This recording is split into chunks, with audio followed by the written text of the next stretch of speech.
What's going on, guys, and welcome back to another video. Welcome to your stimulus check update, stimulus package and infrastructure update, and daily news report. Hopefully you guys have an incredible day. First, I want to just bring this to your attention that a lot of lawmakers are not just fighting over that $3.5 trillion infrastructure bill that they're currently working on now, but many lawmakers, specifically representatives in the House, are complaining about wasteful spending. There's a lot of discussions about wasteful spending within both bills.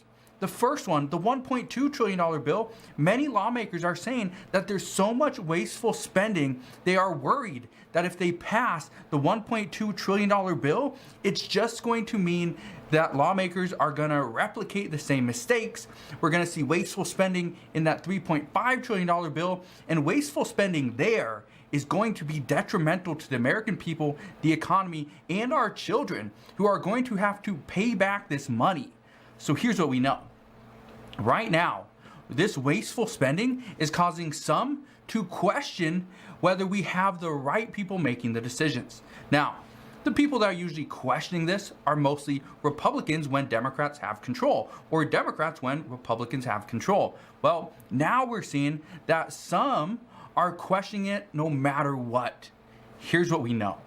Right now, conservative groups are saying that yes, there's too much wasteful spending in this bill.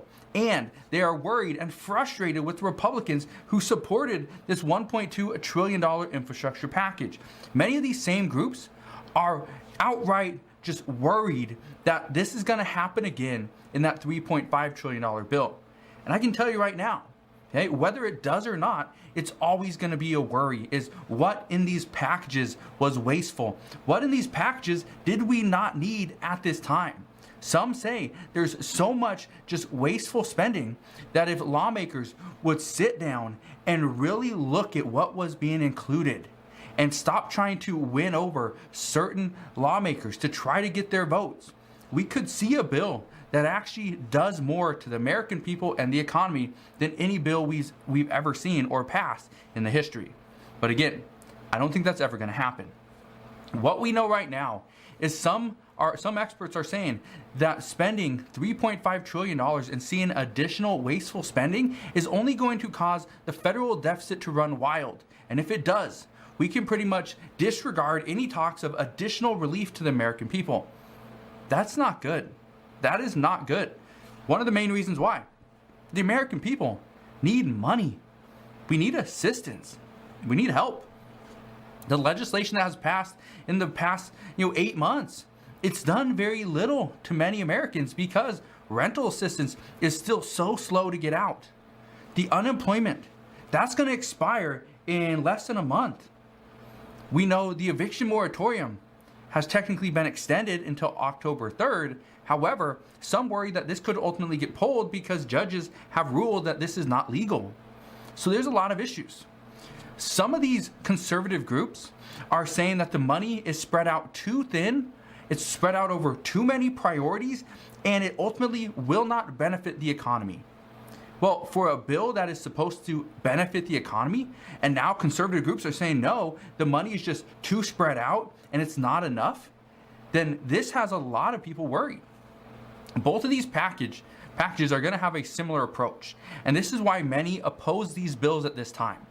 Many inside the House do not support the $1.2 trillion infrastructure bill because, and they're mostly Democrats and progressives, but they are saying that this is not enough. And this is exactly what many of these conservative groups are saying, and they're conservatives, but they're saying it's not enough. We're spreading the money over too many priorities. We either need to take the exact same amount, the $1.2 trillion, and prioritize certain things, or increase the funding and cover all the different priorities. Just understand, there's only $110 billion for roads and bridges. But yet, both parties, Republicans and Democrats, are calling this a bipartisan infrastructure bill. When the hard infrastructure, the roads and bridges, are only seeing $110 billion, but yet it's a $1.2 trillion bill. So less than 10% is going to hard infrastructure and roads and bridges. That's where some are saying that this isn't right. We're not seeing the money spent the way it should be, and it's wasteful spending. Now, many of these groups are criticizing the handouts that were also had in this $1.2 trillion bill, and some are saying that they want the House of Representatives to simply reject the bill. This is exactly what AOC said before, or actually about a few weeks ago, was that the House of Representatives and progressives would tank the bill if their priorities were not included, and if the bill, the $1.2 trillion bill, didn't coincide with the $3.5 trillion bill. Well, according to many, they're saying that $250 million went to fight the spread of weeds alongside railroads and highways.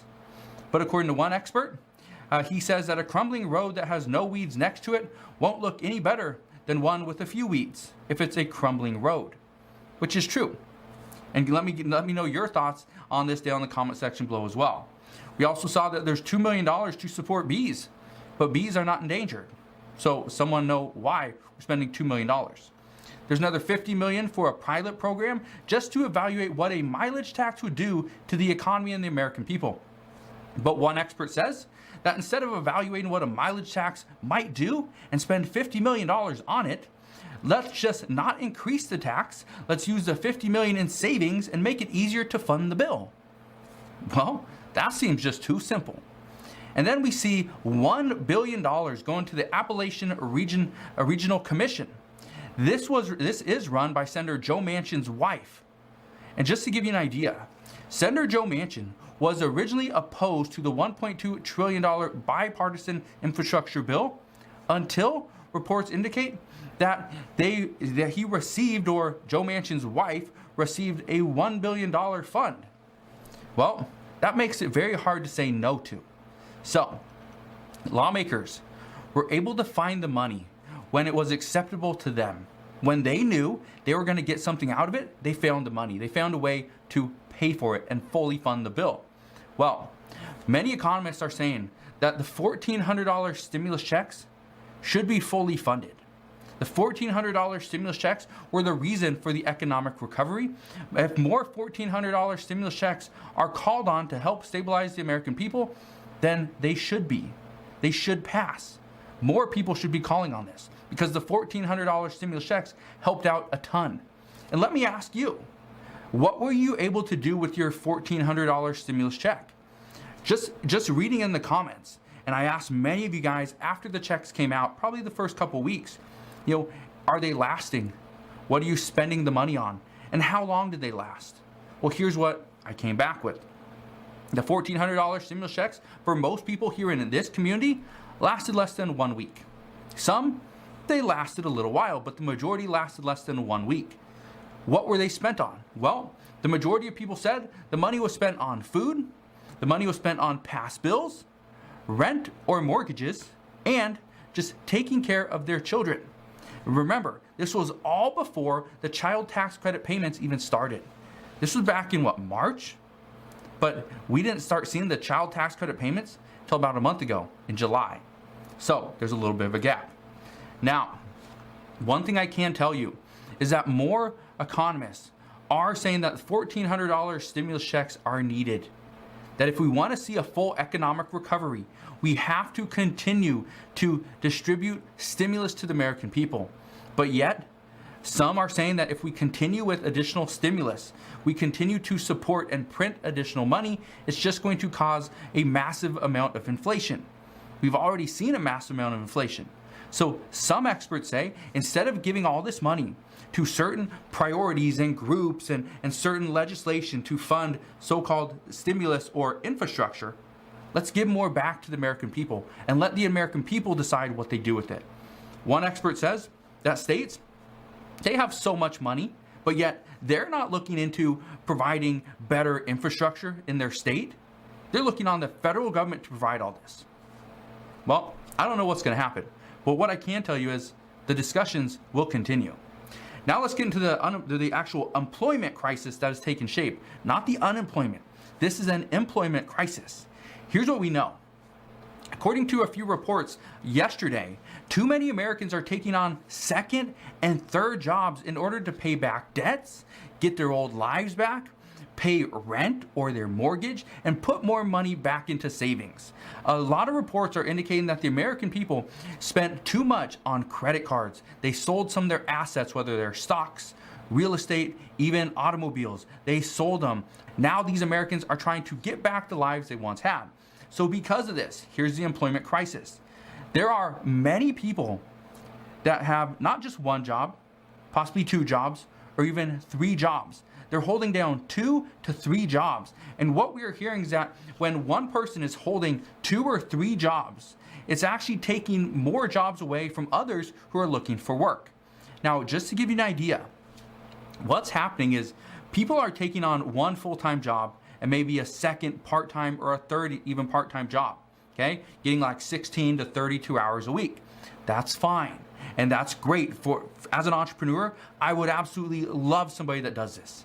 I love the fact that people are willing to put in the work, a little bit extra effort, even for 3 to 6 months, to pad their bank accounts so that they have money. Because money, it doesn't equal happiness. Money equals opportunity. And I've been saying this for years. If you have more money, you have more opportunities. That is it. That's all money provides, is the opportunity to do more, to do better, to provide for yourself and others. So here's what's happening. These people, instead of taking just one job, they get a full-time job, let's say 40 hours per week. They get a second part-time job, let's say an additional 20 hours per week. That puts them up to 60. They get a third part-time job, okay? That puts them maybe another 20. So 80 hours per week they are working. That is great. The problem is when you take a part-time job, no matter where it is, you are normally taking that job away from somebody else. That is, maybe they are a parent and they only have, let's say, 20 hours of spare time per week. That creates an issue for the parent, the family, and the child. Well, what if you're taking that 20-hour shift away from somebody that is elderly? They can only work 20 hours. That's all they can really put in because they're too tired. Their body just can't handle it. Well, what happens there? You're taking 20 hours of income. Let's say you pay $10 an hour. That's $200 per week. Every single week, $800 per month, that you are taking away from somebody that is elderly that could use that money. So that's what we're seeing, and that's the employment crisis at this time, is some people are taking 2, 3, maybe even 4 different jobs, and we're not seeing that. We're seeing all these jobs are being taken, more jobs are coming back, but the unemployment issue is still there. That's the reason why. So if you guys have any questions on any of this stuff, please ask your questions down in the comment section below. I don't think I'm gonna do another video today. Thank you guys for watching.